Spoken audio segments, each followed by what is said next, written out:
It's time for Lord Don's Treehouse of Terror. Oh, wait, no, that's The Simpsons.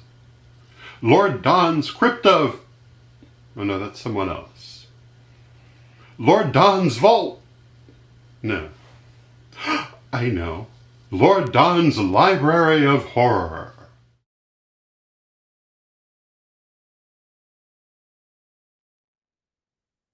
Hello, this is Reverend Don Lewis coming to you from the beautiful multiverse and more particularly from Lord Don's Library of Horror. And this week we have a film for you. And that film is Messiah of Evil. And with a title like that, how can it be bad?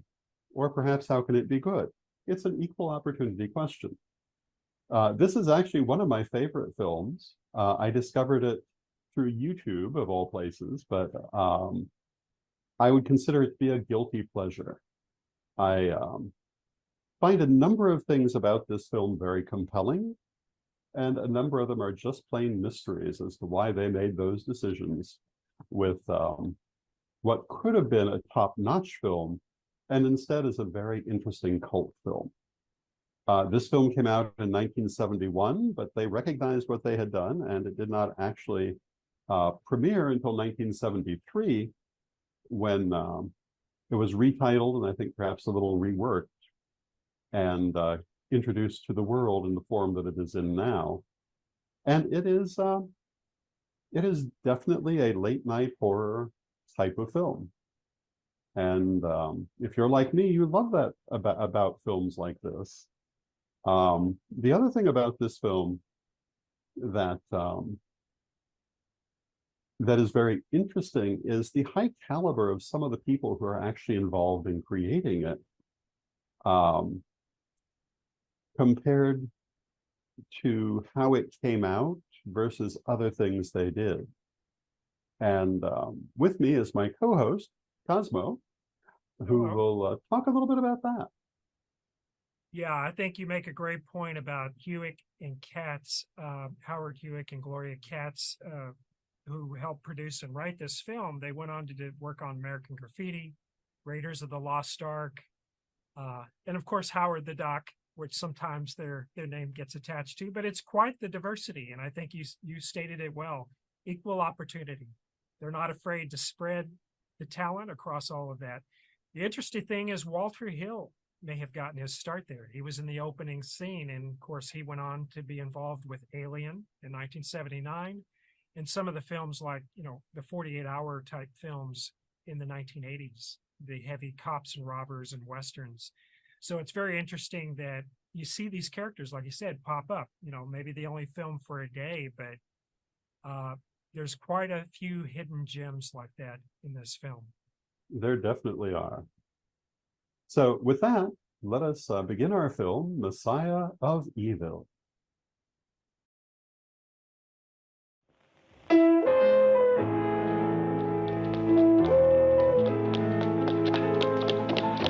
I gave my message to the wind. I told my story to the sea. No one else is listening to me.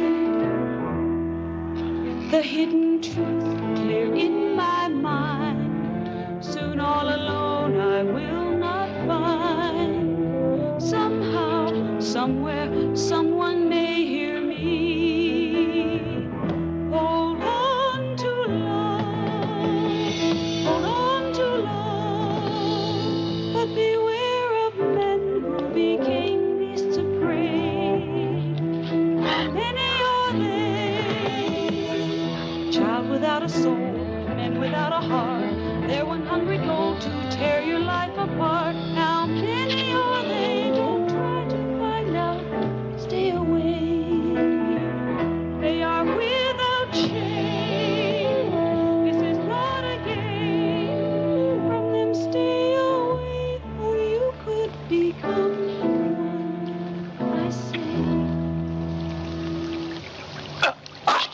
I gave my message to the wind. I told my story to the sea. Somehow,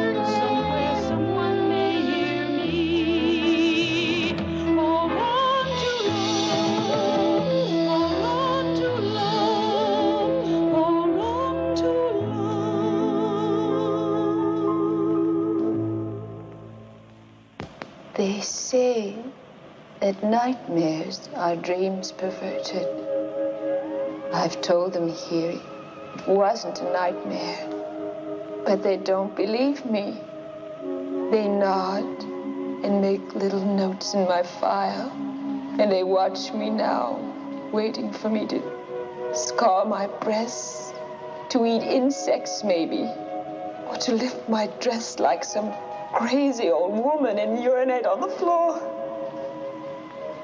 But there's so little time left. You've got to listen. Not far from here, there's a small town on the coast. They used to call it New Bethlehem, but they changed the name to Point Dune after the moon turned blood red. Point Dune doesn't look any different than 1,000 other neon stucco towns.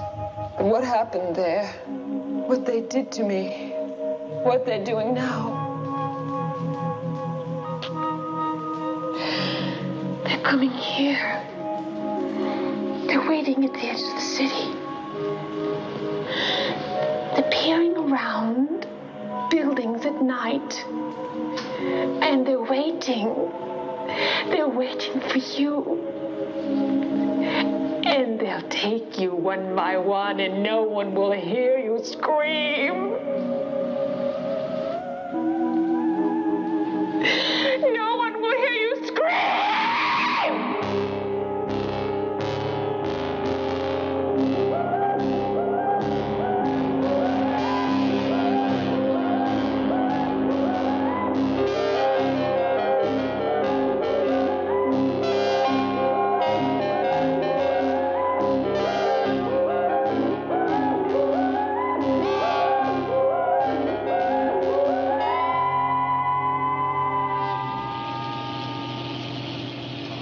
I went there looking for my father. He used to spend winters in Point Dune painting. Then, after my mother died, he stayed, and his letters became our only contact. Until recently, when his letters became more and more bizarre and finally stopped. I have little time now. I can't write again. But you mustn't worry. And please, you must promise not to follow me. I'm afraid to see people anymore. It's better that I wait alone for it to come.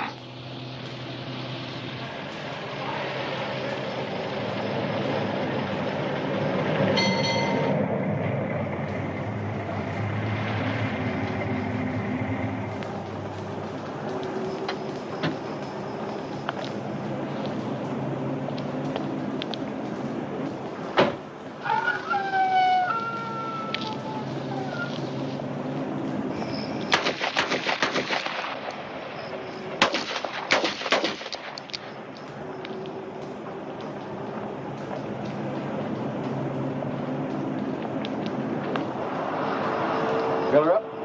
Yes.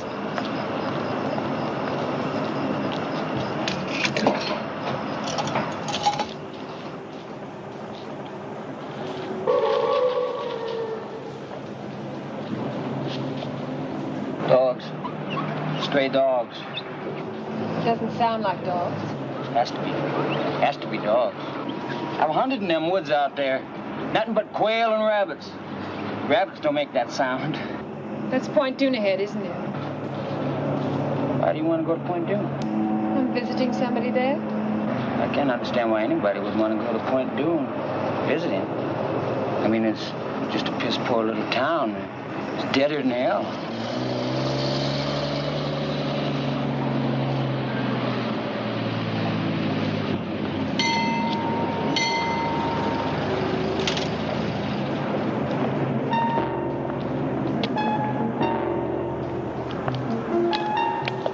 You forgot.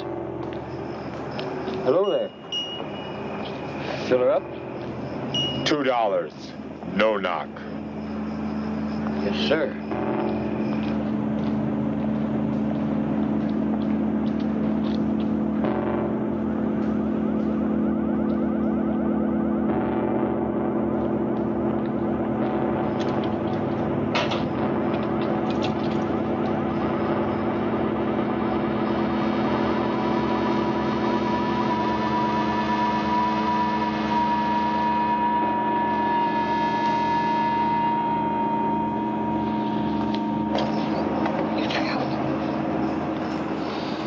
The machine's broke, lady. Don't you have any cash?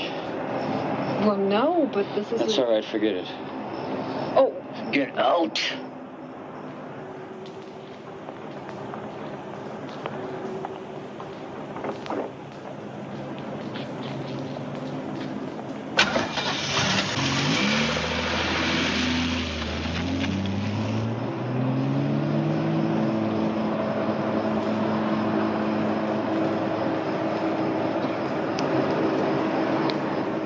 Get your stamps?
nights now. I haven't slept. I don't know how much longer I can keep this up. Visions are coming from areas of my mind that I don't understand. July 2nd. These grotesque images keep crowding in on me. At night, I find myself wandering alone in town, catching glimpses of horrid animals I know can't be there. And along the dark beach, faces haunt me. Pale women with sleepless eyes and shadowy figures staring toward the black water.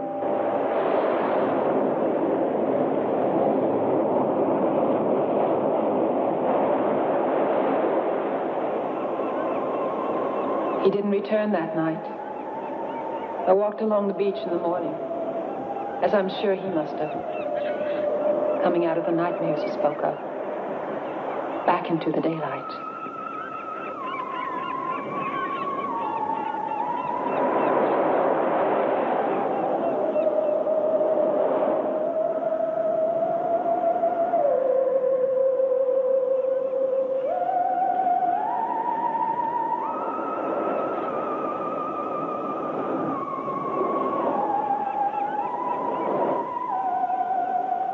I drove into town later.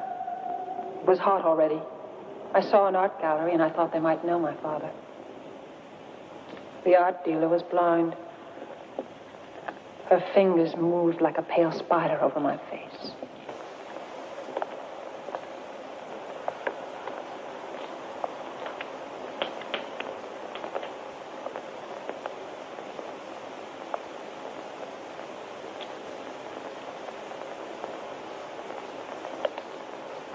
Joseph Lang? Do I know who he is? We do get magazines in Point Dume, which some of us can even read. Well, I meant I'm looking for him. And I thought maybe you knew him personally. Point Dume isn't an artist colony. I heard he did take people out there, mostly women, but they weren't from Point Dume. There were some people in this morning looking for your father, which means some people do like his brand of art. Who were they? I don't know. Strangers. I think they're staying at the Seven Seas.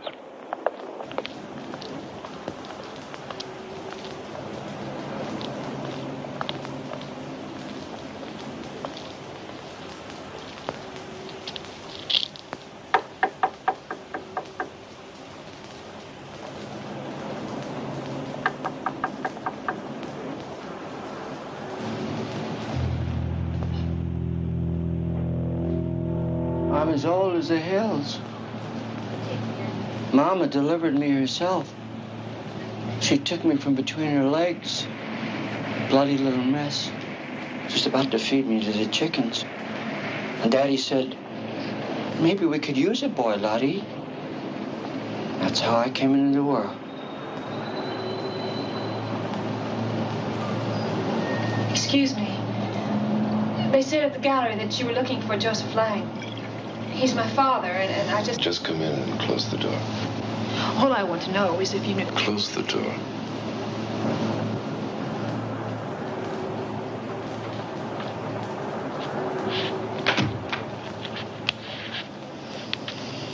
Go ahead, Charlie.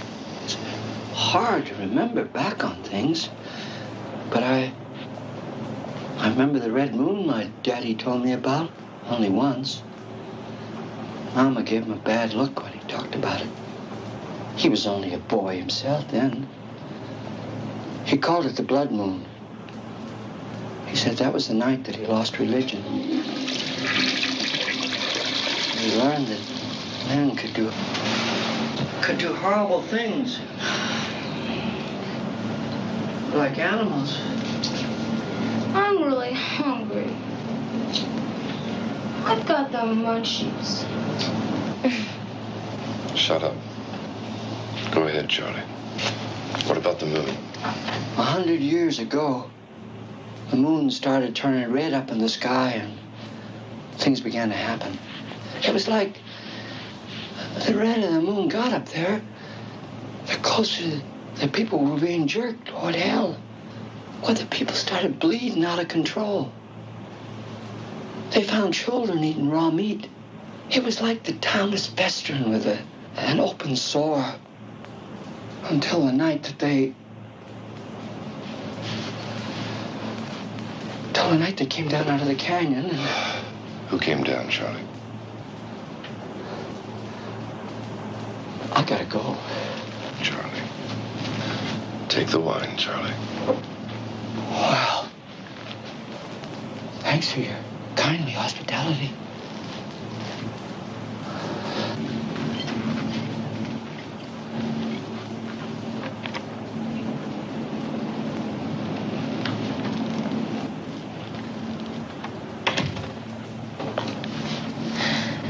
I'm looking for my father.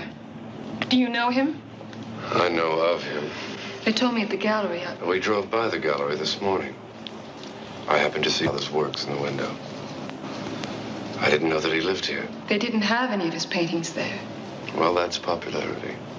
Because they did this morning. I offered to buy one, and the old woman said they weren't for sale. As a matter of fact, it was a portrait of you. Tom likes to collect things. Like old trunks? Old-fashioned retort. What's a retort? Tony, you're half girl, half child, and half wit. Sit on it, sister.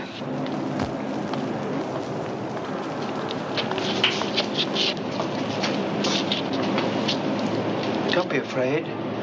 I'm an ugly old man, but I'm harmless. It's about your daddy. They mustn't hear me. I got them fooled. I get drunk, sleep on the sidewalk like a dog, and they let me be. I ain't crazy. Hello, Charlie. What about my father? You have to kill him. You're crazy. You can't bury him. Don't put him in the ground. You gotta burn him. You gotta put fire to his body.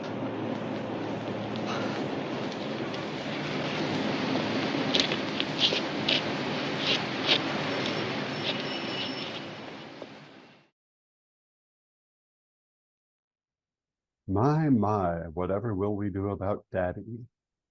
That is one of the running themes in this film. And another running theme has to do with the very interesting location of the film. One of the things I like about Messiah of Evil is that it's very Lovecraftian without actually being Lovecraft.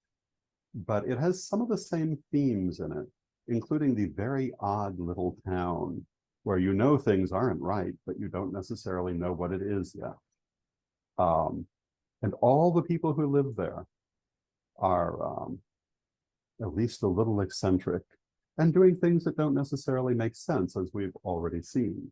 And this will be explained to some extent as the film goes forward, but it is one of the themes that will continue throughout the picture. This film has some very interesting casting. We've already been introduced to the most interesting players. One of them is Elisha Cook Jr., who played the old man who explains how to kill Daddy in the previous scene. And if you're not familiar with Elisha Cook Jr., he was a fixture of B horror films. And also of noir films from the 1940s. He was a player of gritty roles, for want of a better way to put it. Another very famous horror film that he is part of is the House on Haunted Hill, I believe it is, with Vincent Price. And he gives just an iconic performance there, and in its own way, an iconic performance here. And he created this character and gave this performance in a single day of shooting, which, all things considered, makes me wonder if that's all they could afford him for. But it was one day. And he still was very compelling, I think, in that character. The other really notable player in this film is Michael Greer, who you will have noticed as the man in the suit with the two groupies, one of whom is the inimitably named Joy Bang. But Michael Greer was a fascinating character in his own right, more interesting, I think, as a person than any character he ever played. And one of the reasons for that is that he was an openly gay actor in the late 60s and early 70s, which was not an easy thing to be. He got his start, I believe, in Fortune and Men's Eyes, working alongside Sal Mineo in both the theatrical and the film version of Fortune and Men's Eyes. And he was pretty much immediately typecast as gay characters only. This, I think, is the only time he played a character who was not specifically gay. And that was partly because of the prejudice at the time. Casting directors couldn't see him in any other role because that is how they had first seen him, and because he was, again, openly gay. He was not hiding it as so many theatrical people of that time did. So this is, interestingly, his last film that he made, I believe. And although he went on to have a prolific career in a theatrical venue, but in film, this was it. I think he only did maybe 3 or 4 films altogether. But in every one, he created a very interesting character. And I would have to say that his character here is probably, for me, the most interesting in this film. He is an international man of mystery. And as you'll see later in the film, that mystery is rather a deep one. And some of the decisions made in terms of how it's presented are a bit of a mystery as well. But you'll come to understand those comments. Also, and we mentioned that the people, the creative team behind this film are also quite remarkable. And I think Cosmo had something more to say about that. Oh, well, one thing I wanted to correct myself, it's Willard Hewick, not Howard. I might have gotten confused because of the Howard the Duck. My brain kind of Howard the Duck collapsed them all. confuses everyone. Yeah, well, that's a great point. It's and it's interesting. I'll go back and watch that again just for the sheer pleasure of, with all things film. And we talked about, the first 30 minutes of this film, you go back and watch stuff and you reappreciate it. So my first comments on watching this, the first 30 minutes seemed like a little sloppy and weak in the construction, but when you go back and think about it, they're really anchoring these characters. So they're anchoring the myth, as you talked about. They're anchoring who these main actors are. And there's a bit of mystery now set in, oh my gosh, we have to use fire to destroy the leader. This is significant. So, I think, not to give away too much, but to your point about Michael Greer in particular, keep an eye on this particular character, because as it unfolds, we can share a little bit of history. And again, some of it, one wonders if there was a sequel in the works, and maybe he could have had that added to his repertoire of possible films, based on the character that's going to evolve here. But as we know, budgetary constraints in Hollywood, no doubt they affected this film. It was created in 1971, filmed over 2 months. Then it was shelved. The financiers pulled out. It was just costing too much. And then 2 years later, a Frenchman picks it up. So it becomes from Second Coming, and then it becomes a film called Messiah of Evil. But I totally agree with the Michael Greer. Let's keep an eye on that for the next segment here. I don't really have anything else to add to that other than Hewick and Katz are very interesting people throughout cinematic history. And, films like this, we talked about Suspiria, Dead and Buried, The Fog, 2001's Dagon. There's this very interesting subgenre of horror with folk horror, isolated superstition, seaside villages. And so these are interesting films. So I don't need to really elaborate on it, but I think this is of a kind that has threaded throughout horror history. And it's a very distinct subgenre. And I love watching it every time I see it. So with that, let us return to our film.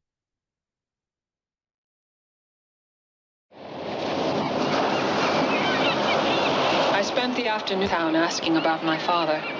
The reaction was always the same. People would only stare or shake their heads and back away. my sixth, our Letty called this morning. I listened to her, but couldn't let her know I was here. My voice would have terrified her. At times, I make noises which don't seem human, and my mind is letting go. I try to remember the past, my daughter, but I can't. Instead, I think of death. Always death.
What are you doing here?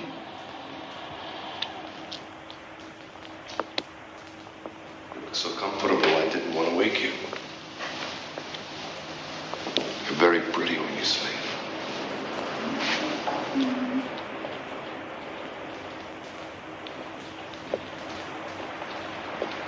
I'm going to take a nap. Want to come? Later. But you can't stay here. Just for the night. I'm willing to pay. We had a little trouble at the motel. You remember the old gentleman who was telling us the story? Of course I do. He was mad. Perhaps. But when they found him this afternoon, he was dead. The police came and questioned us. Needless to say, they weren't very understanding, what with me and my two traveling companions. And then suddenly, every other motel locked and shuttered its windows. You're the only other person we know. What happened to the old man? They found his body in the alley. He must have passed out or something. The police theorized that it must have been dogs. Well, they found his body half-eaten.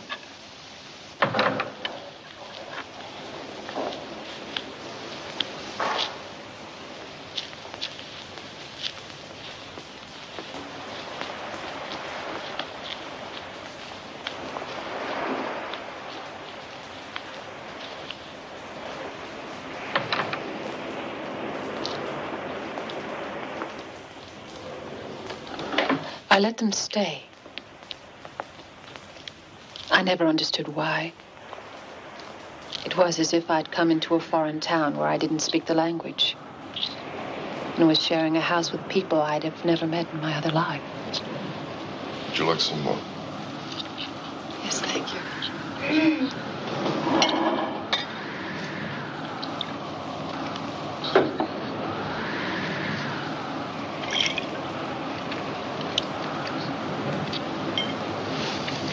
Wind is strange. It's like the Sirocco. It blows across the Mediterranean from Africa. I was born in Portugal, in a castle.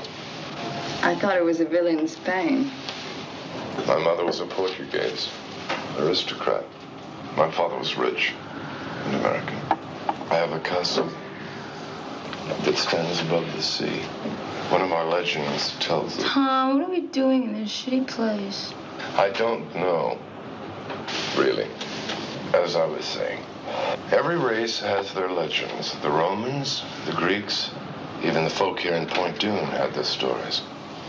I'm interested in their story about the blood moon. What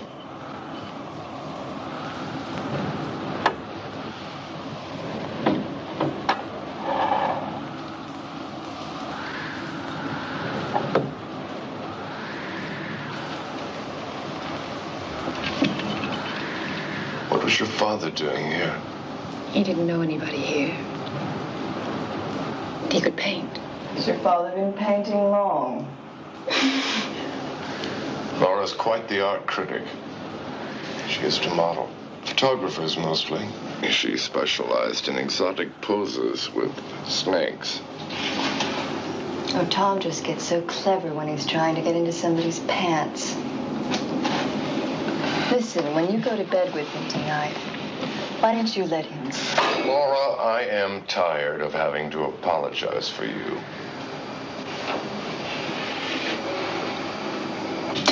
Yuck! This stuff is shitty tasting. You're not supposed to eat the fuzz.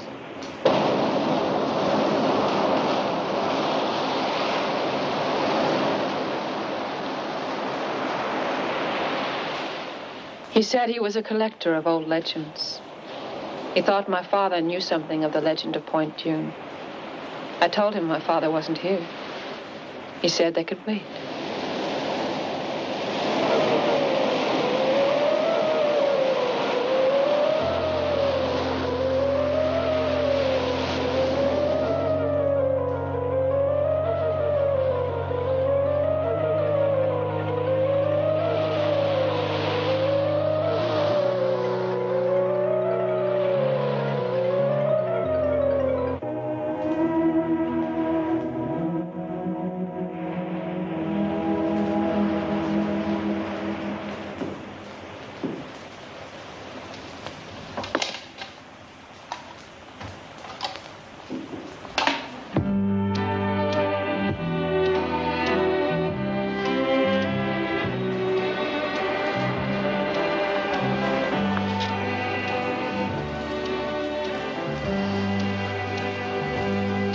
Are you lost?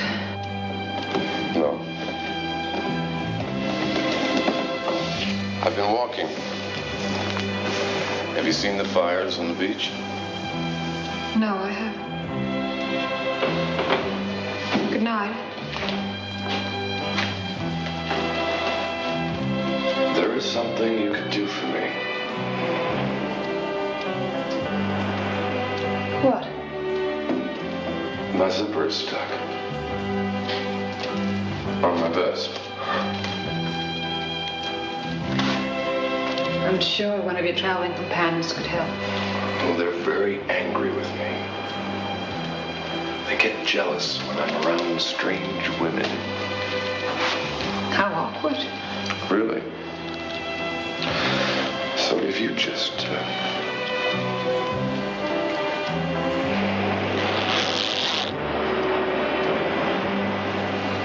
It wasn't very hard. No. I'm sure you could have done it yourself. Good night.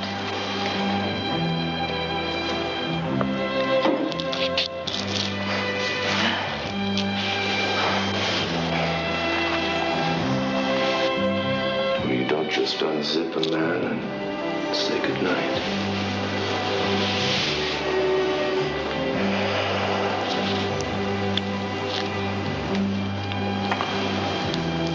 You are tired, aren't you?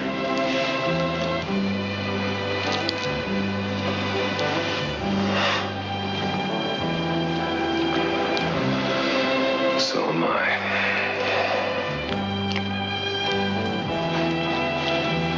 Good night.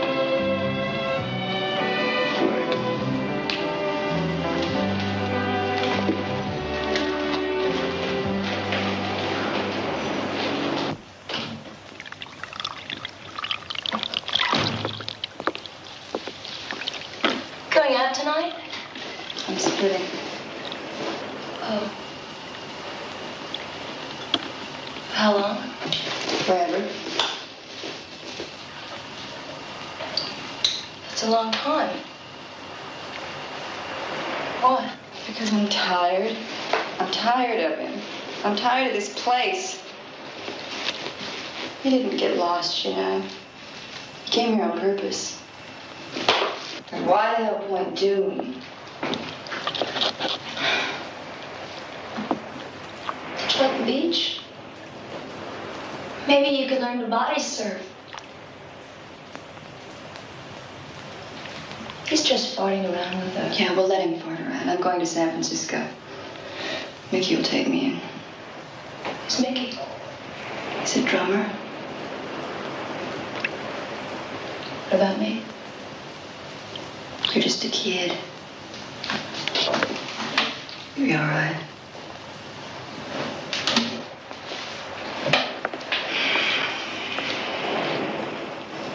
He's given me too many lines. Hey, Laura. Leave me some dope, huh?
Want a ride?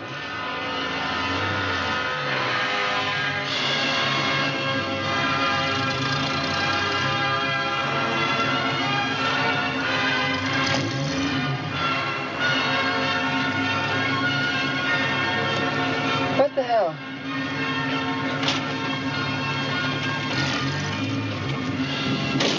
Oh, hey, thanks.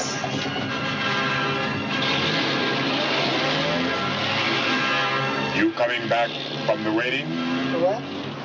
The waiting at the beach. Uh-uh. You like Wagner? Oh, yeah, sure. Super. You can, let me off in town.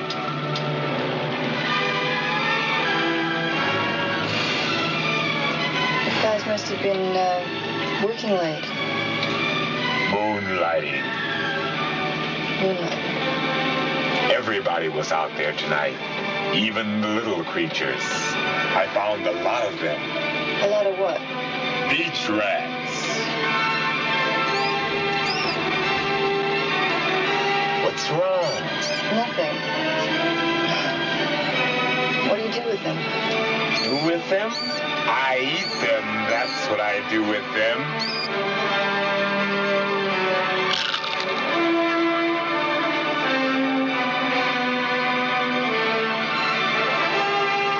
I've got another, if you'd like.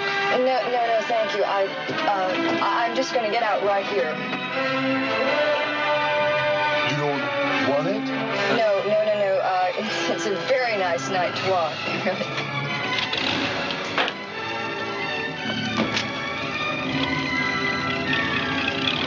Jesus.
I don't know if I'll ever look at a late night trip to the grocery store in quite the same way again. I think that I will keep my eyes open in future. But as we close out this segment, we have the father, played by Royal Dano, discussing things he's learned about this odd little town. And it is, I think, a very interesting part of this genre of horror to cast small towns as dangerous and evil places. And it is an interesting comment on perhaps how people from certain backgrounds look at people from other backgrounds. And this manifests in a couple of different ways in this movie. City versus country, generational divide, and it really is very much about how we look at the other. And that is one of the more interesting aspects, not only of this film, but of this genre. And Cosmo, I think you had some things you wanted to say about that. Yeah, and particularly on the town, and maybe even more specifically being a seaside town, at that juncture of you've got land and you've got the ocean, and there's almost these, again, this divide, these two worlds, these two levels of otherness, so to speak. So you could almost see that subtly enhances that message, that divide, that separation.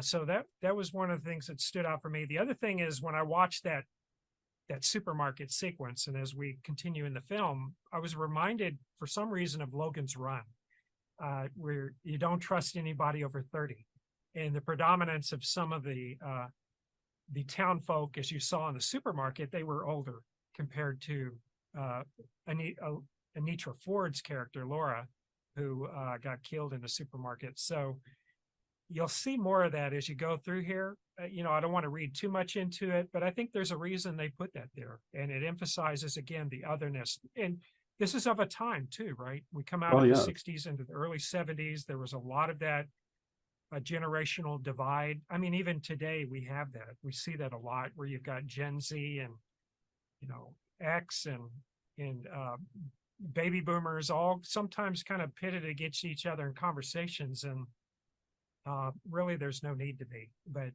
these stories kind of emphasize the reality of being human. This is the nature, I think that any of us who are old enough to remember 1971, which would definitely put us on the villain side of this film, will remember that the idea of the generation gap was a huge cultural touchstone at that time. And even more than it is today, I think.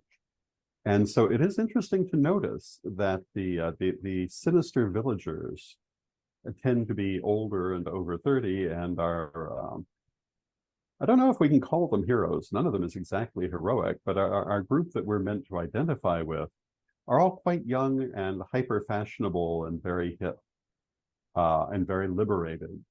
That's it, as opposed to the more staid local townsfolk. And I think we have to assume that there was an intentional message there. How effectively it was played out, I don't know. Particularly when being seen all these years later. But I do think that they were kind of saying that, yeah, they didn't trust anyone over 30 and they were afraid they were going to get eaten up. Yeah. And well, at the same time, there's this notion of consumption. Yeah. Entities, humans consuming themselves to nourish themselves and stay alive. And oh my goodness, I suppose we could metaphysically or philosophically go off on a whole deep end with that conversation. And maybe that's a good one for a future time. Yeah. Well, it also, if you remember 1971, there was a lot of a lot of struggle over the ideas of capitalism and socialism. Sure. And the idea of people consuming each other may be intended to be a political commentary. It would be in keeping with the time. But it's interesting, if we look at the development of human beings, one of the things archaeology has shown us is that up until the advent of what we would call civilization, we were pretty big on eating each other. We were a pretty cannibalistic species. Yeah, and we still kind of do it. We just change the methodologies that we use, but there's still some of those time-tested principles that still exist. We just change the format. I think that speaks to us being even more sensitive to these things, especially going forward, the subtleties of how we interact with each other. And you said it well, the otherness. How do we treat otherness? Now, in this place, it may be quite justified to set up the barriers, but in other, maybe it's, sometimes you use these as examples to exercise your own thoughts about that. If you were thrown into that situation, how would you react, based on your own preconceived notions? So, well, hopefully we'll never be thrown into quite that situation. That's right. Well, thank goodness for film. They allow us to simulate it without getting our hands too dirty. Yes. And so with that, let us return to our film. July 17th. I dread the night coming on now. The fires on the beach are more numerous. And more of them are coming out at night from the town. It's more horrifying than I expected. A crazy old man told me a story today about Point Dume a century ago, and a dark stranger arriving, and the monstrous things that happened to people when he came. I thought I was going mad, but worse now. I think the hideous things I'm seeing are not imaginary. What are you doing? What is this bullshit? I can't get any stations in.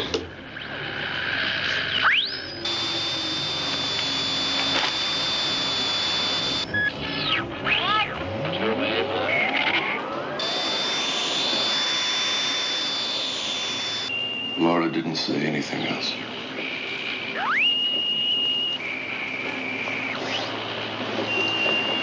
Give a girl a pair of shoes and she walks out. WUVI Radio 94 in Ludlow, the voice of Idaho. Idaho. Idaho. Where are all the stations here? Why are they all out? There are no stations in this town. You can't hear anything. Can't we go, Tom? It's not that I care. It's just that I'm scared.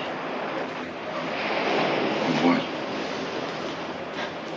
I don't know. I tried to sleep, and I fell in and out of half-dreams. I remember my father saying that you're about to awaken when you dream that you're dreaming.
Tom.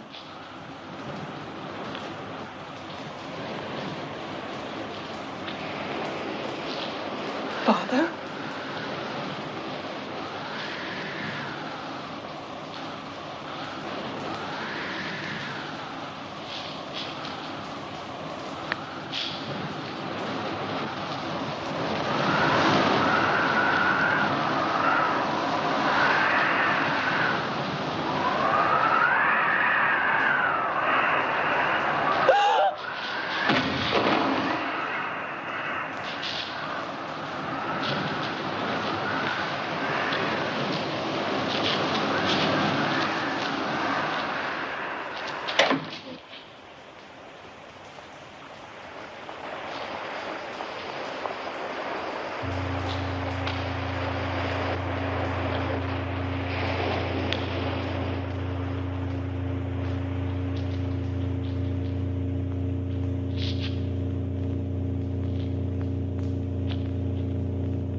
I felt like I was losing control. Losing control. It's not nightmares any longer, but something like a sickness that's still there with the sunrise. I think my body is being taken over by some unspeakable evil that's turning me into...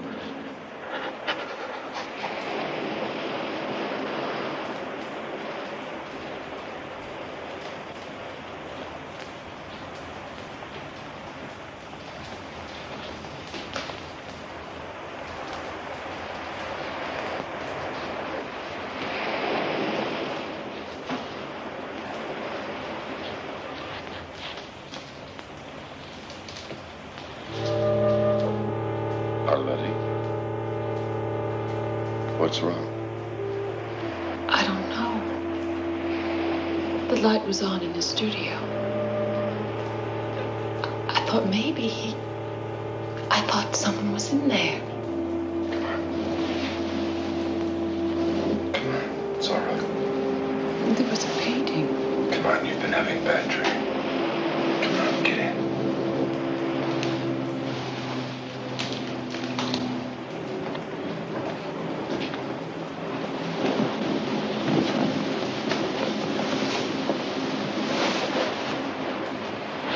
I don't know what else to do. Nobody in town knows him. I don't know where else he'd go. Arletty, I think you should leave here. That's a great idea. Why don't you both leave? Then maybe I could get a little sleep.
Hello? Yes, it is. What?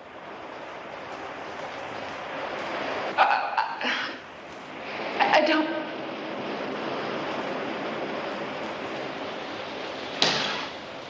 Where?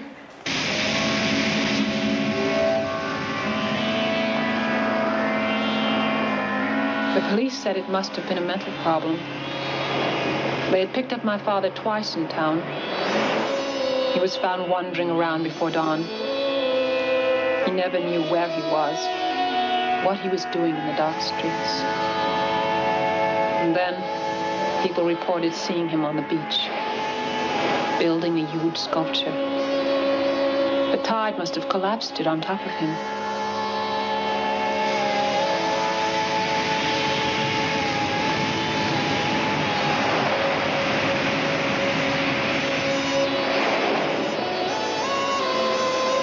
After this is over and we get through with some paperwork, I think you should take the young lady out of town. We're not really a tourist town, and strangers only bring problems.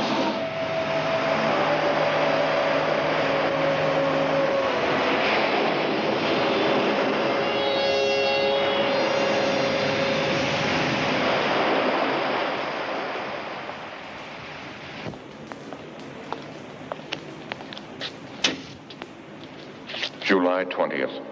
If the cities of the world were destroyed tomorrow, they would all be rebuilt to look like Point June. Entirely normal. Quiet. Silent, though, because of the shared horror in common.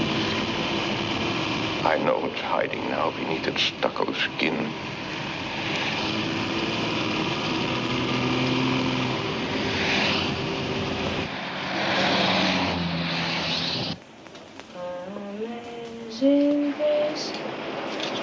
How sweet the sound that saved a wretch like me. I once was lost, but now. How is she?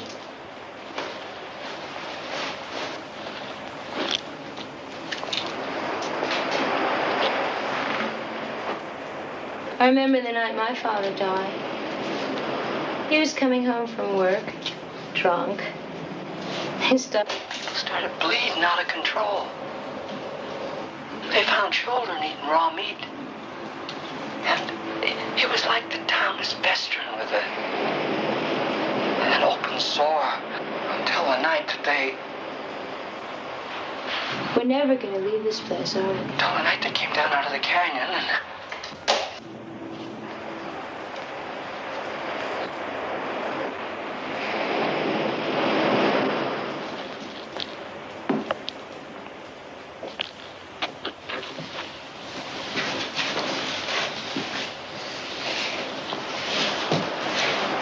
Somebody came while you were gone. Who? I don't know. I heard this noise at the other end of the house. It sounded like somebody crying. I looked all over, but I didn't see nobody. I'm bored. Why don't you, go to a film? A what? A movie. Oh, a show. Great. I get to take the car. Then you two can be alone together. I sat in my father's chair. The mundane scenes around me were of Point June. They were slightly distorted and foreboding, as if they were hiding some message, just as I knew now. Town was hiding some dark fear.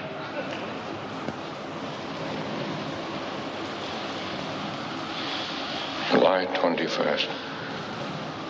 My body temperature has dropped to 85.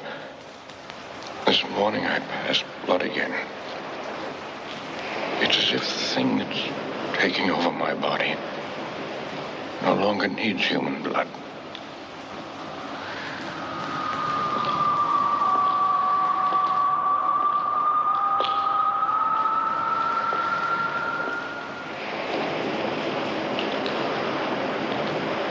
Melody, what's wrong?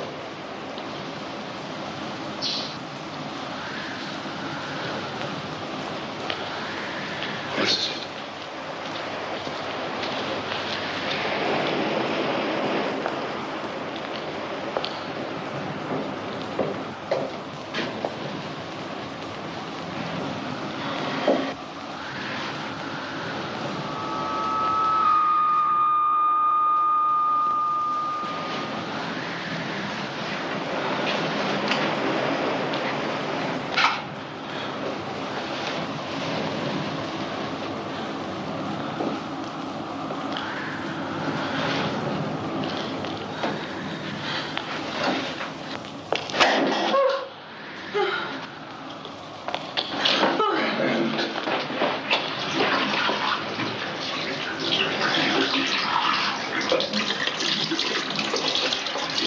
Tom, I didn't feel it. Why didn't I feel it, Tom? I don't know. It's as if the thing that's taking over my body no longer needs human blood.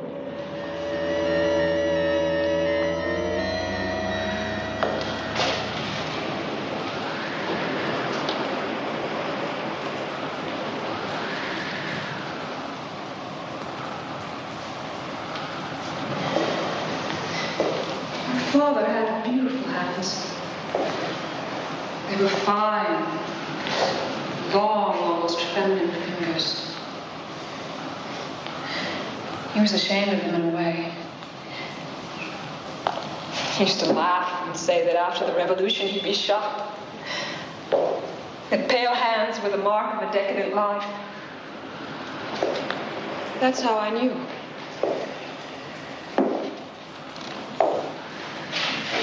Tom, why did they lie to me? Those weren't his hands. They were coarse and large. That wasn't my father. You sure? Yes! God. Tony.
You can't take all three of us.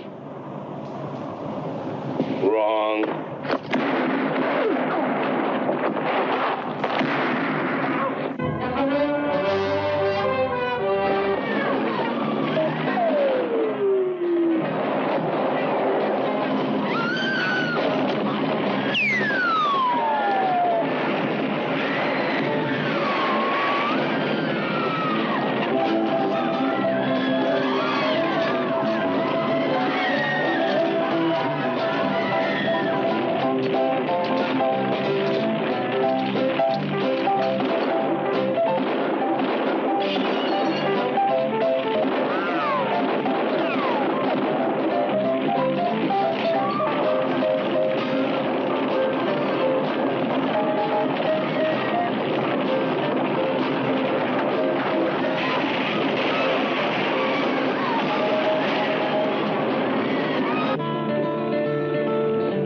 isn't always milk and honey, free without care.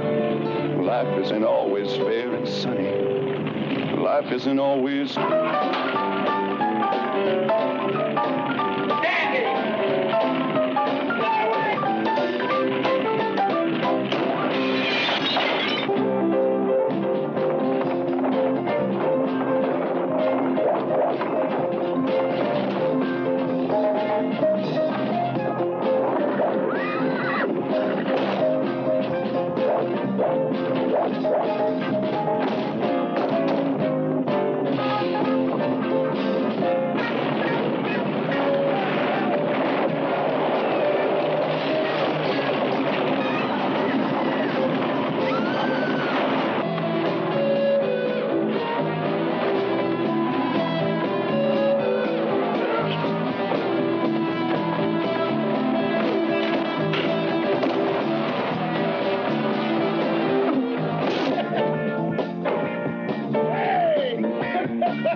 For his tune.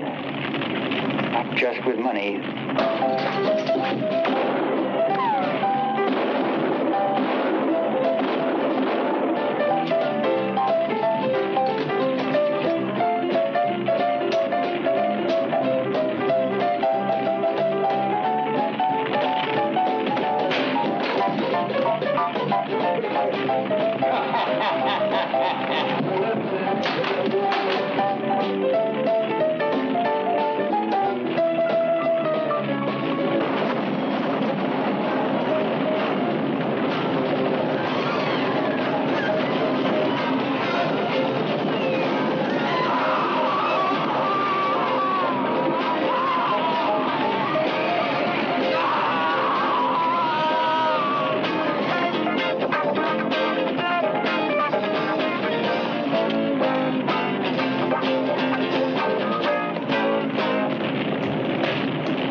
Alas, poor Tony.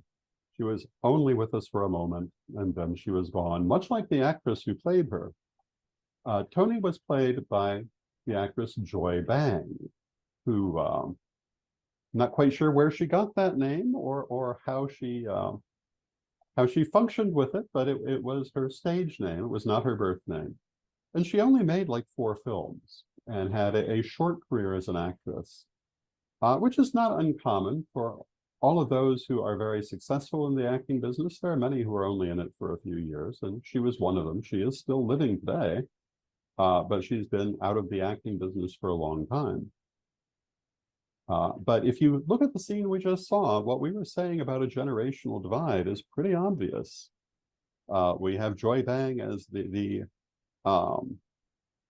ostensibly teenaged figure in peril of all of these middle-aged townsfolk who are shuffling up behind her while she is obliviously watching the film. And I think there are a number of things that you can kind of extrapolate from that these filmmakers were trying to say about their ideas about generational divide and small town populations. But I wanted to take a moment and talk a bit about the visuals of this film. And this scene is not an exception. The theater is nothing special. I mean, it's basically all red, as I recall. But the way they show it is very effective. And that's true of the cinematography throughout this film. It's true of the places they've shot the film. It's true of the costumes they've put people in. It's all very effective. More effective than the finished product arguably deserves, but it is part of what draws me back to it. The visuals of the house where Arletty and the others are staying, absolutely stunning and very much of the era, the kind of artwork we see there. The way they show the town itself is very a very artistic way of looking at this very prosaic area. The way the characters are dressed is very expressive, very elegant. This reminds me of a number of films of this era, which did focus heavily sometimes on that artistic element. We mentioned Suspiria earlier, and I feel like it does a lot of the same thing. If you look at Suspiria, half of the story are the buildings that it's being filmed in.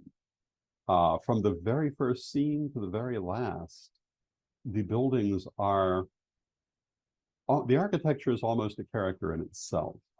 The main story was shot in an Art Nouveau mansion, I believe in Vienna, that was due to be destroyed. It had been slated for demolition, but they filmed the film in it before that could happen.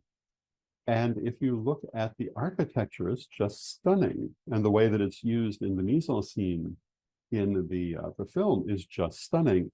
And I think a lot of those same qualities are present in Messiah of Evil.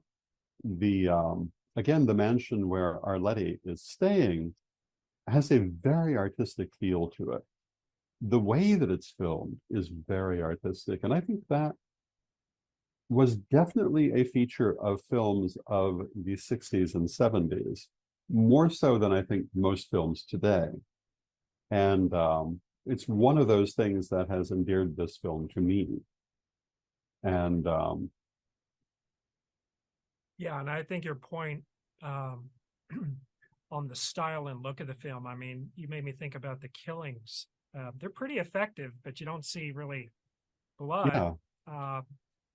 So that was an interesting time, the early 70s, because we earlier had Night of the Living Dead in the late 60s, and some of these films are starting to push the boundaries of violence.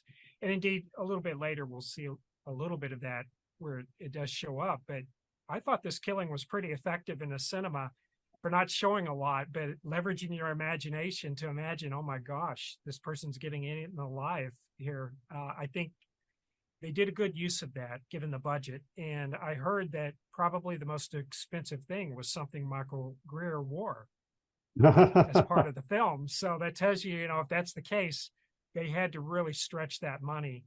And that no doubt goes back to that story of the finished product that we have and how that kind of had to get, put together 2 years later to what we see today. But yet you imagine what conceivably was left on the cutting room floor, and conceivably there could have been a good sequel there as well at some point. We can talk more about that later, but yeah, the look of the film, the killing styles, I think they're effective in some of the ways they do it for not necessarily showing a lot in all cases and leaving it up to your imagination. There's something to be said for that. I think that the advent of the slasher film wasn't necessarily good in every way. Because prior to that, they were less inclined to show the violence on screen, and they had to imply it. And I think sometimes that was more effective. Not always, and you start in this period of the early 70s to see the movement toward being more graphic. But in a lot of ways, I think that forcing the audience to use their imagination was also a very effective way of dealing with things. And you refer to one of the things that really pulls me back to this film again and again, the fact that it has all of the elements of a great film except the finished product. The finished product has that feeling that they cobbled it together at a later point, And it leaves you with so many unanswered questions, which, I mean, you'll see as it goes on. And I think you'll have your own questions about what certain things mean. And, you know, sometimes not having the questions answered is a compelling thing in a film. Well, But in this film, they Eraserhead was definitely don't answer them. Yeah, and we talked about Eraserhead being a classic example. Not everything's Yeah. spelled out each time you watch it. Your context may be different. You may see something different. That's a classic film. That's a piece of cinematic history. And a lot of films are like that. And they stand the test of time because based on the changes in times and the world, you may come to see it a little bit different. And it's amazing, some of those films that aren't concrete in answering everything, sometimes those are the ones that live the longest, you know, and have a cult That's true. following. I do find that a film that leaves you with questions is sometimes better than one that leaves you with answers. Not always, but definitely sometimes. And with that, let us continue our film.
live a couple blocks from here. We were watching TV when we heard them. They came crashing through the sliding glass door, making that noise, that awful noise. We tried to get the children, but they already had them in the hall. They went after them like sharks. My husband dragged me out, and we ran to some neighbors who had guns, but it didn't stop them. They kept attacking anyway. But he's still there. You've got to help. I can't. What's wrong? Your eye.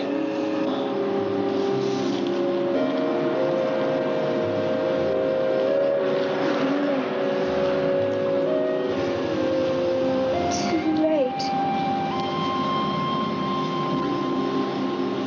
Starting. I'm very sorry.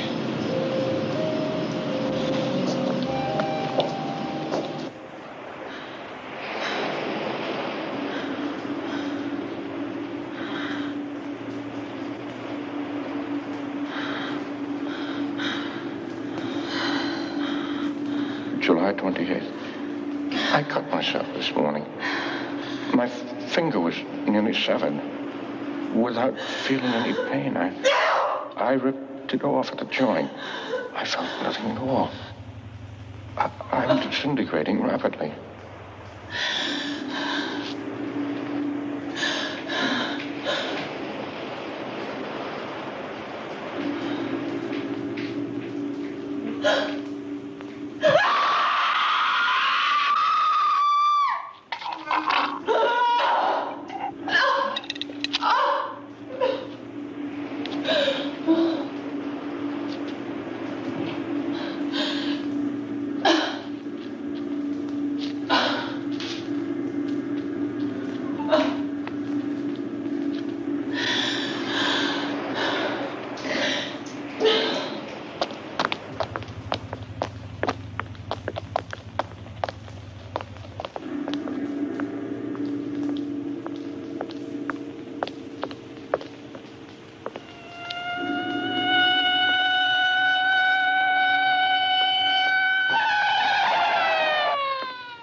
Father?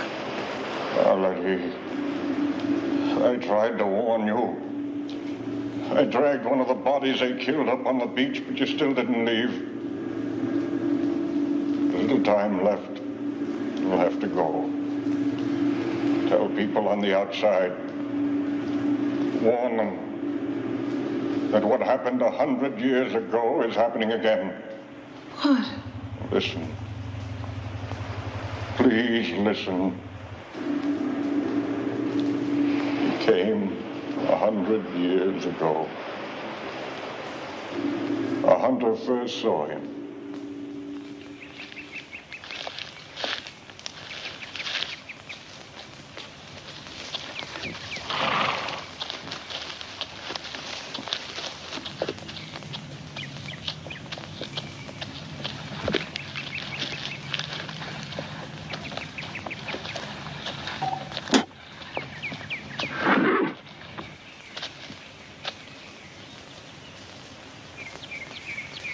He told the hunter that he had been a minister and had come over the mountains with a Donner Party. He passed that horrible winter with them and saw men commit hideous acts. He said that he himself had eaten human flesh, but had survived because he had faith. Faith in a new master. The hunter didn't understand when a dark stranger said he was spreading this new religion.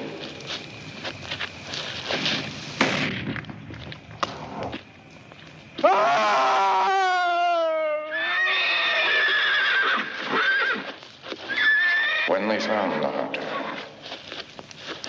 he looked as if he'd been attacked by some kind of animal, half-eaten. As he was dying, he told them of the dark stranger, and they assumed he was delirious. When he went into a fit, biting at them like a rabid dog, they shot him. The dark stranger watched the chaos, and he walked into the sea and said he would return 100 years later to a world tired and disillusioned, a world looking back to old gods and old dark ways. Our world. You've got to go now. Most of this town is infected. It's got to be destroyed before the moon turns blood red and he returns to lead them up the coast and inland into the cities. We can both go.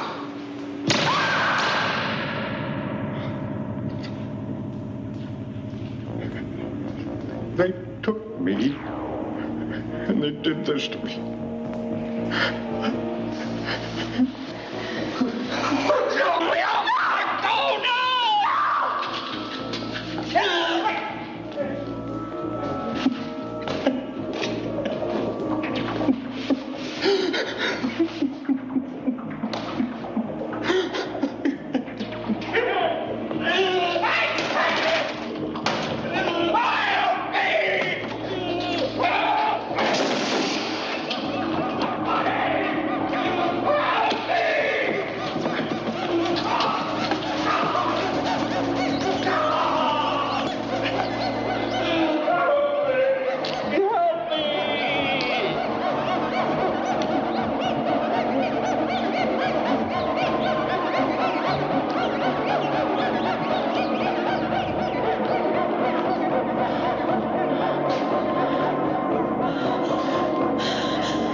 I already tasted human flesh.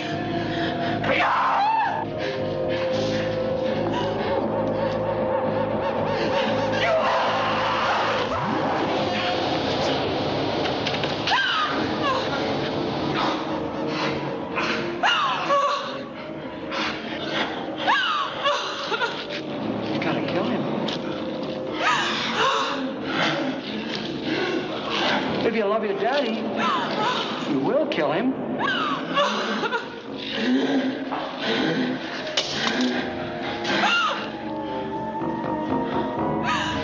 Can't bury him. Don't put him in the ground. You gotta bury him. Put fire to his body.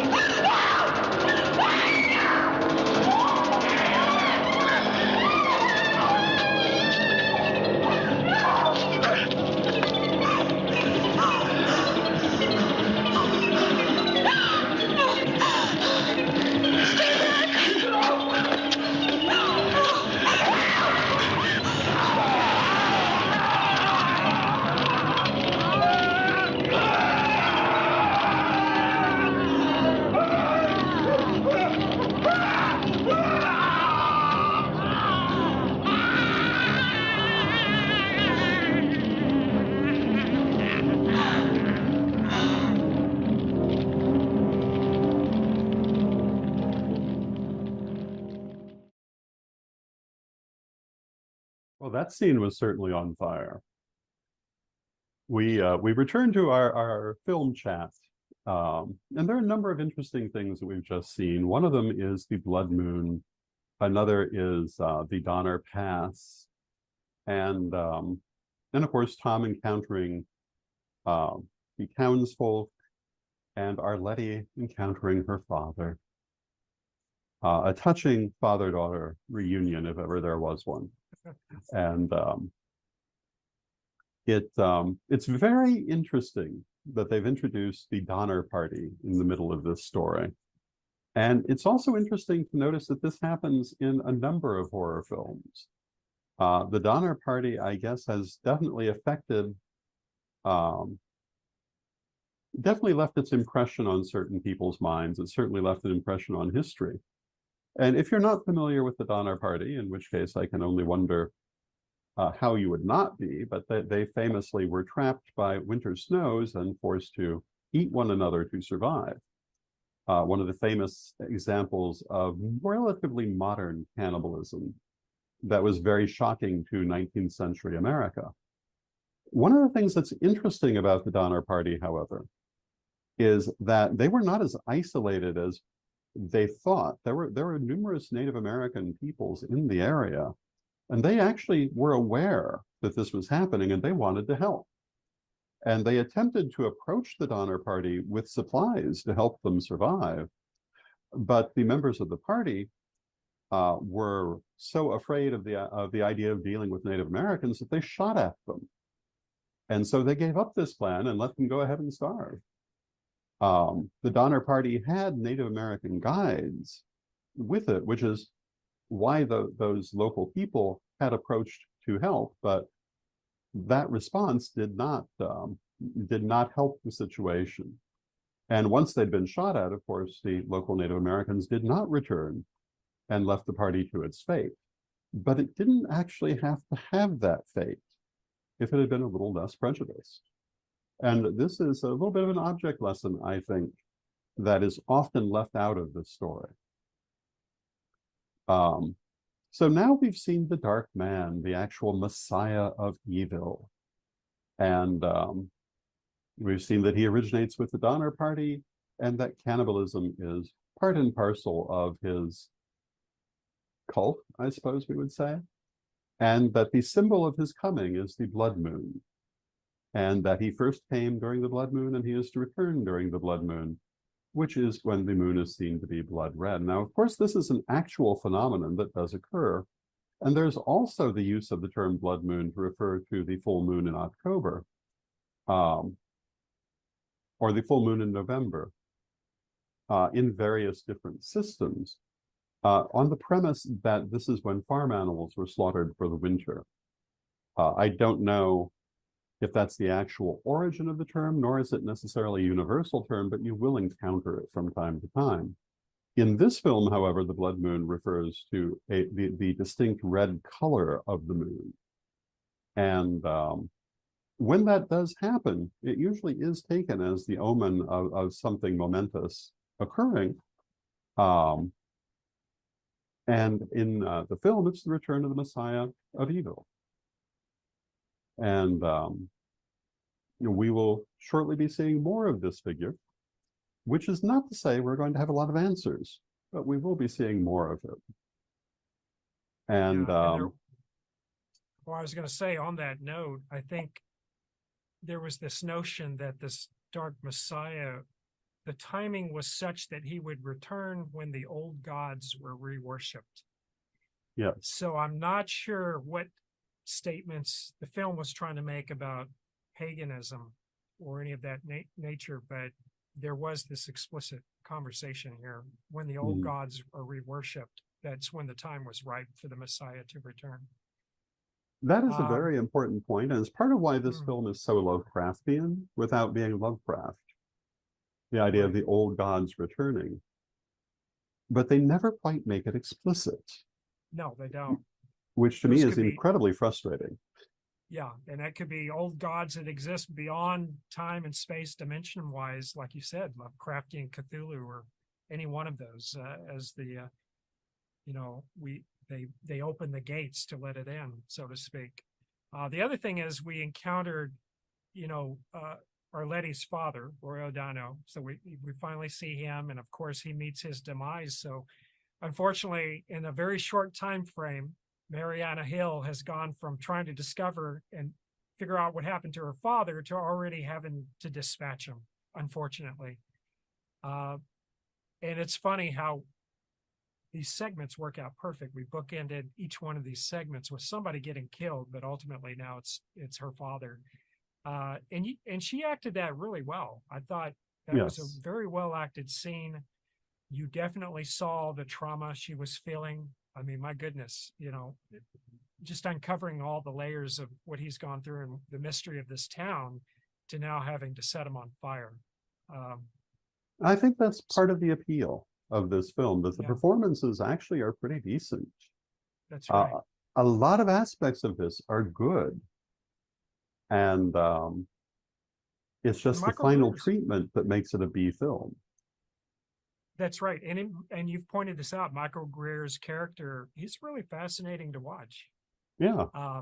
In his own way. And it's a good juxtaposition to some of the other characters. But yeah, he makes a fascinating character, and I'm sure we'll be able to elaborate on that a bit more at the close. Yes, indeed. So with that, let us return to our film.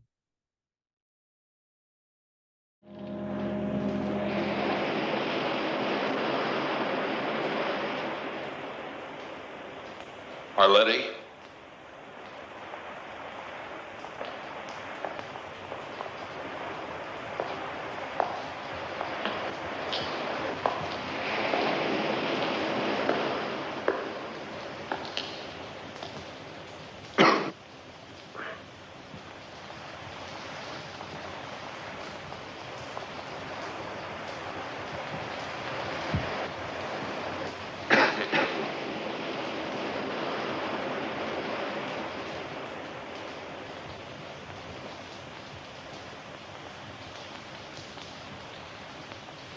Arletty?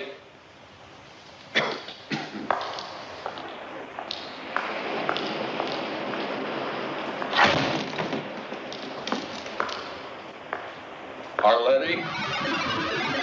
Arletty?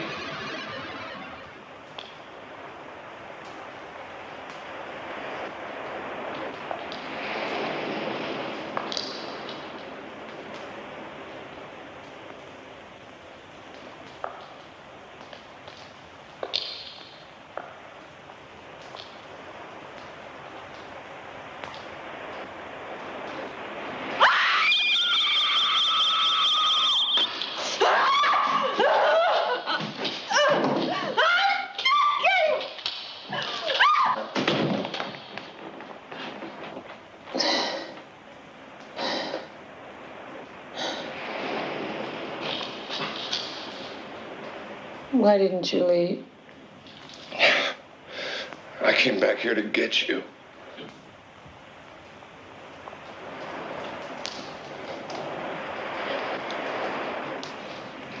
Tom, it's too late.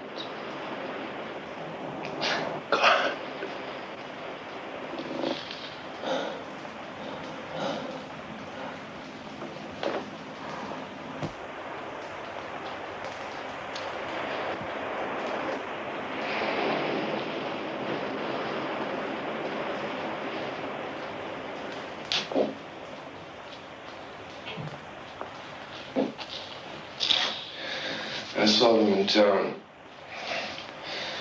They're traveling in packs like wolves. I think the whole town.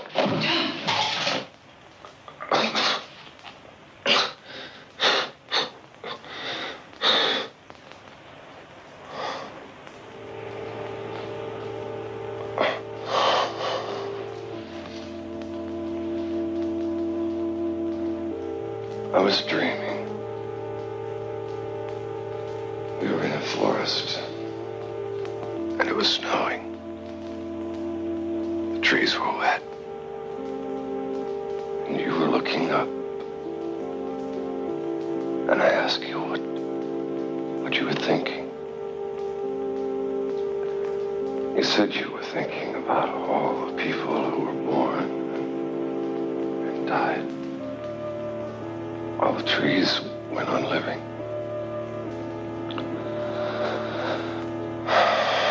Then we came to a village and we spent the night in a wood room. The next day it was so cold, we stayed in bed to keep warm.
We thought we must have made it out of the town. And then we saw the first one.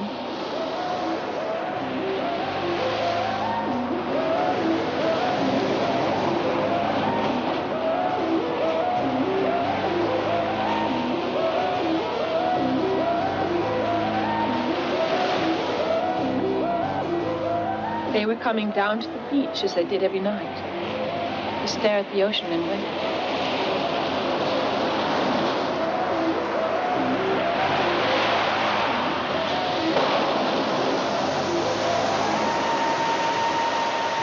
We could go no further.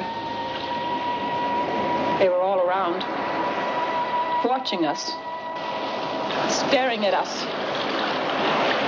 as if we were trapped animals, caught, already bleeding, yet still struggling hopelessly.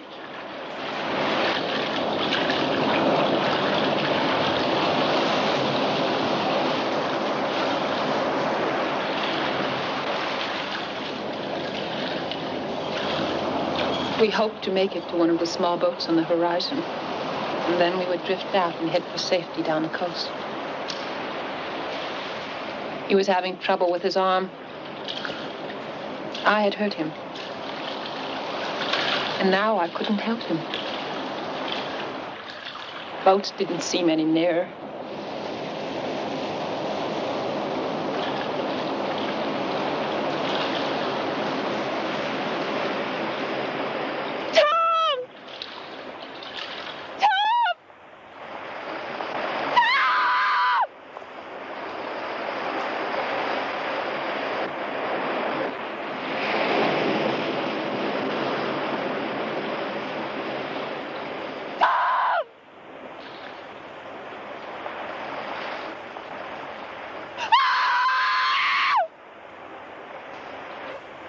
And the last thing I saw was the setting sun.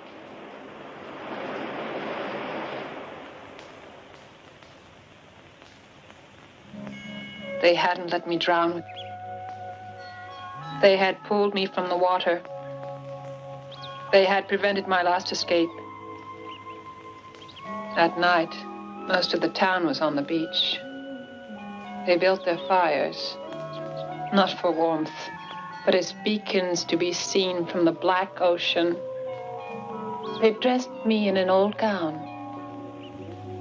I was to be offered. And following their prophecy, the moon turned blood red, and the dark stranger returned.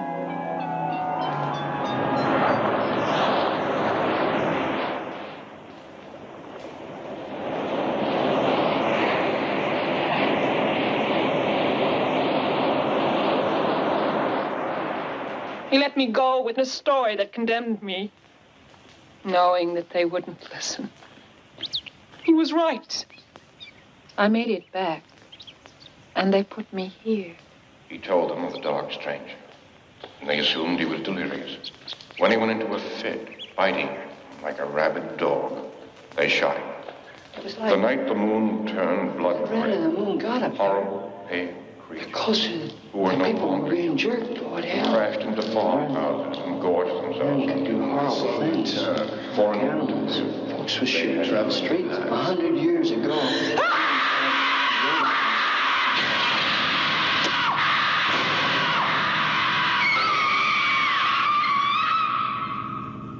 During the day, they let me out with the others.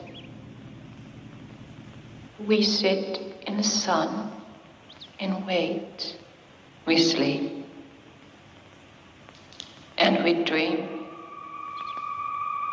Each of us dying slowly in the prison of our minds. Hold on to love, hold on to love, so the moon above will not turn red with hate. Hold on to faith, hold on to love, hold on to love, but beware of men who became beasts of prey. How many are there? Child without a soul, men without a heart. They're one hungry goal to tear your life apart. How many are they? Don't try to find out. Stay away. They are without shame. This is not a game. From them stay away, or you could become one. I say, I gave my message to the wind. I told my story to the sea. Somehow, somewhere, someone may hear me.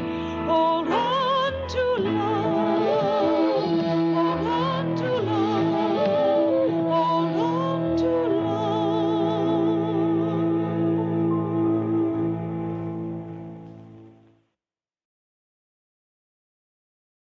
That was the end.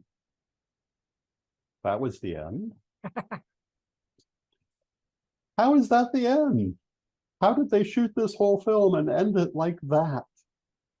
That might be the single thing that brings me back to it most often, the absolute travesty of that ending. It makes no sense. For one thing, they obviously shot The Dark Man's Return from the ocean and then used only a clip or two from it. What gives with that? That should have answered all of our questions, and it's not there. The other thing, if you didn't catch it, Michael Greer, who plays Tom, is also the Dark Man. He was playing the part, and he was intended to be the Dark Man. When he was interviewed about this film before shooting it, he said that he was playing basically the Messiah of Evil, that he was the titular character. Obviously, he was intended to be, and yet the way they've edited it, he just drowns, and we're left with a Messiah of Evil with no substance to speak of. It really makes me wonder where the decision-making process was in choosing to do it this way. It seems to me that when he returned from the ocean as the Messiah of evil, this would have been a very powerful scene. It should have been a powerful scene, and it's not there. Well, they had the snippet of somebody, but it wasn't clearly defined on who that was, to your point. Yeah. But I believe it was him, and originally was intended to be. So why didn't they use it? I totally don't get that about this film. It would have been so much more powerful.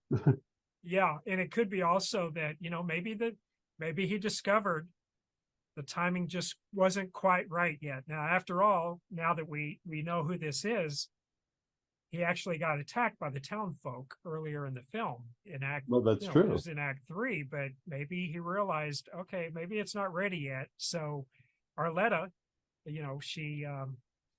she's now in the asylum, and almost Arletty, Mariana Hill. So it's almost like now she needs to be another herald, or to try to disciple out or figure out if they can expand this mythology out beyond the town. But yeah, it almost feels like there's a sequel there because of that. It really makes you wonder. And I certainly don't think it improves the film, but it does leave you with questions. And if you're like me, a tendency to try to find answers, which does bring me back to this film. But well, it just really, I mean, there's a lot of people that love it. It was very well restored. There's a high def version. There was a song at the end, which the original distributors wanted back in the 70s, which Willard Hook hated. So they took that out of the restored Code Red version. But that tells you that, it is appreciated within horror cinematic history. And it does have a following. And these are the films I love on a Friday and Saturday night. I mean, these are my favorite times. I get off from work Friday nights. It's usually a horror doubleheader till like 3 a.m.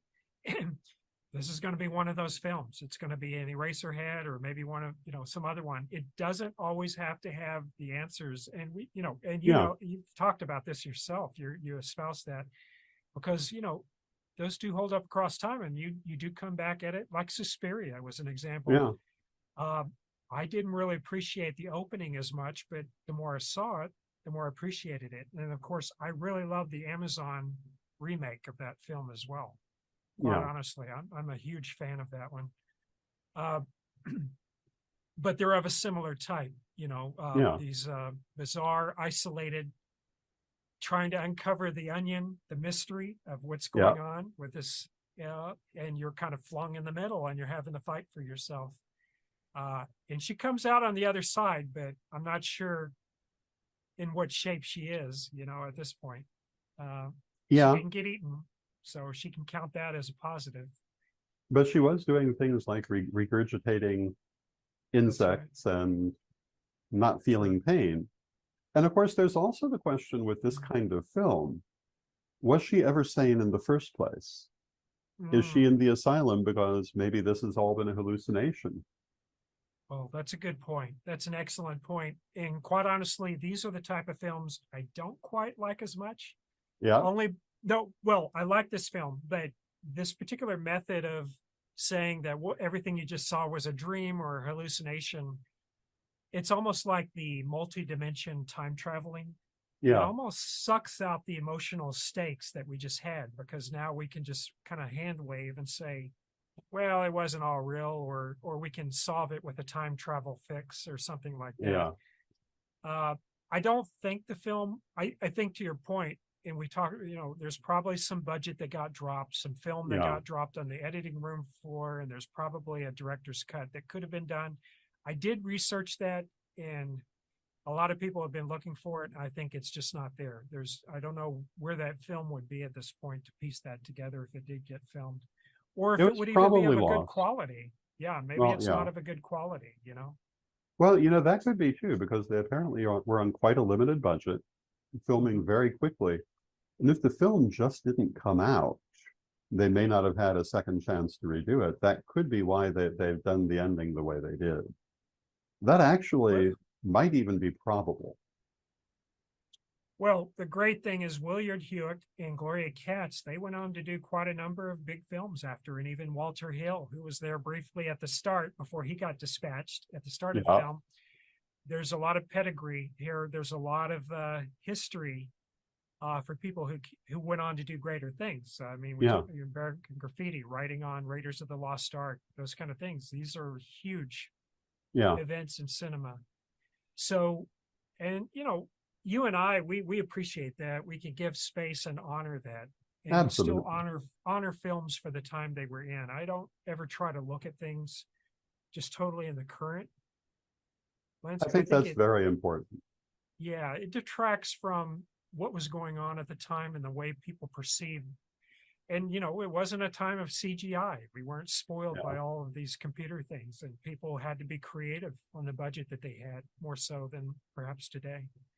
Well, I had the very good fortune that when I was growing up, the late night films were usually from like the 1930s, occasionally even the late 20s. And you had to take them for what they were. And I learned to appreciate that very early on. Certainly, if you watch any film from the early 30s, it's technologically very different from what you see today. But if you understand that as part of the charm, they're very good. And that's a good segue for your other library of horror, because a great example is Metropolis. Yes. Which you look at that, and it had some amazing effects for the time, and those techniques were still used decades later. Oh, They yes. influenced many filmmakers. I don't know if you want to speak to your past library of horrors, because you've actually done a few even before the recent Oh, start that's of your true. series. Yeah, we've done some very interesting ones. One of them was The Son of Ingagi. And it's another one that you have to take for what it is. It was part of the African-American cinema that was very big in the 30s and 40s during the age of segregation. And there was an entire industry devoted to making films for an African-American audience that were different from the main releases that big studios were doing. Son of Ingagi is a good example of this. But the budget is much lower than something coming out of a major Hollywood studio would have been. And you have to take it at that level. You have to say, you know, this is how this film is made. That's often true for horror films, no matter where they're coming from. But if you're willing to allow that that lower budget is not a problem, it's a wonderful film. There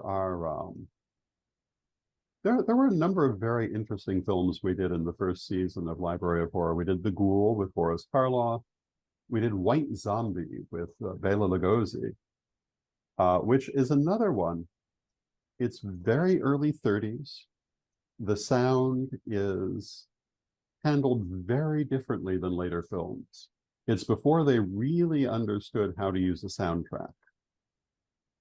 There are scenes that I believe have music behind them, but it's not done the way you'd see it later. And there are large portions where there is no sound behind, which would not necessarily be the case in later films. But as long as you understand this is the era, it's quite effective. Yep. And you did Carnival of Souls. Oh my goodness, which yes. Maybe have some similarity to some of the things we're talking about even in this film today. Well, Carnival of Souls was very interesting in that it was the only film of its kind that its maker ever made. The maker of that film mostly did industrial films, but for whatever reason, he wanted to do a cinematic film. And I think that he had hoped to move into that as a career, but was not able to. But the one film he did is an absolute classic on a shoestring of a budget. And you do have to take it as being on a shoestring of a budget. But within that context, it's very effective. The makeup is minimal, but it works. Well, you just reminded me of Herschel Gordon Lewis, coming from a different background. I think he was into sales. I just had to look him up. So if you saw me typing, I want to make sure I call out his name, but I don't know if you've seen if he did all the gore on a tight budget, but he came from a direct mail advertising executive background, and then he went into film similarly. And sometimes people do that.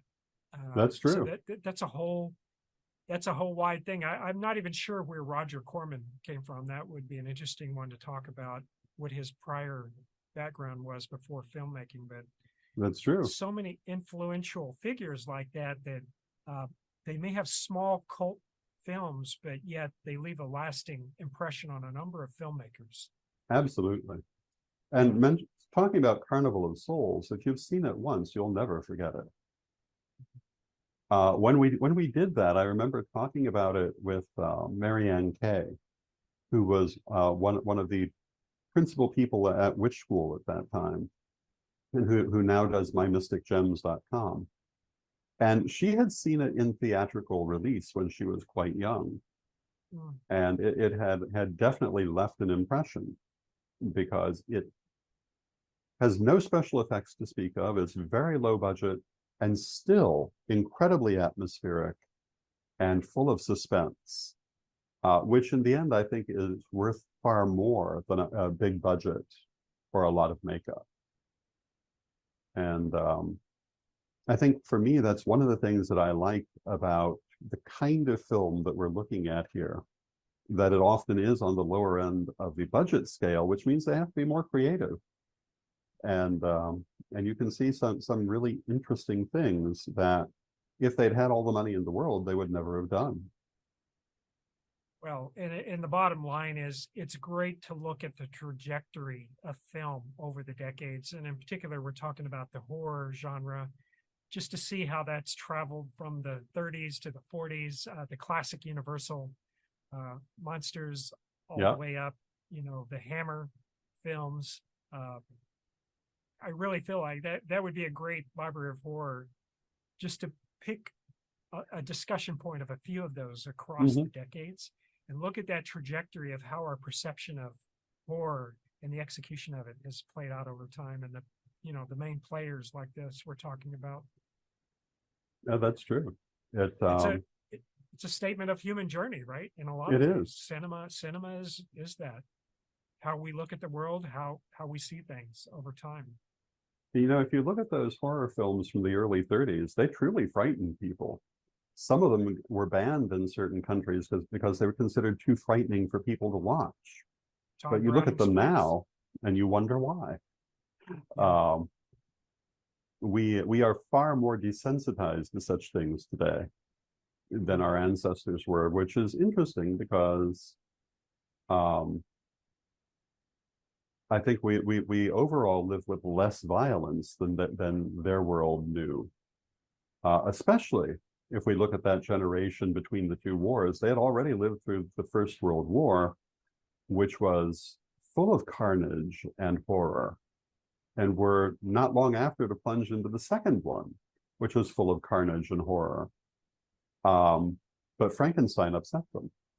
Yeah. It's kind of interesting. Well, the thing is, we've democratized the access to these violent images through social media and through just visual media that we have over the years. So I guess in that sense, that adds to the desensitization. The more you see it, the more it's out there, the more you're exposed. So that's true. But not to keep belaboring it, but Spielberg did a great job with Jaws to kind of take advantage of some of those old principles. If things aren't working out on your budget, or the shark's breaking, just don't show it all. Use the imagination and let that fill in the gap. And it worked. Yeah, absolutely. People were absolutely terrified of that big rubber shark. And I remember people wouldn't go to the beach. The beaches were half deserted the year that came out, and for several years after. So horror is a very effective genre. Yeah, and even the TV trailers would knock your socks off for Jaws. I remember seeing that in a hotel, and that was enough Yeah. Anyway. Well, with that, I want to thank you for joining us for Messiah of Evil on the Library of Horror, and we'll be back with another film next month, and I hope you will join us then. Until next time, thank you, and may your blessed be. Aromagees Botanica, a metaphysical store for mind, body, and spirit. Oils, herbs, candles, crystals, teas, handmade soaps, tarot cards, everything you need on your magical journey. Daily psychic and tarot readings, classes, witchcraft, pagan, and hoodoo supplies, most of it made in-house. Try our free Dress Your Own candle station. From spiritual gifts to ritual supplies to religious books, we have the widest selection of metaphysical products in all of Tennessee since 1999. It is our goal to inspire everyone to explore their spirituality in their own way by offering information and products in a nurturing multicultural environment. Open 7 days a week. 223 Donaldson Pike, Nashville, Tennessee, or visit us online at aromagees.com.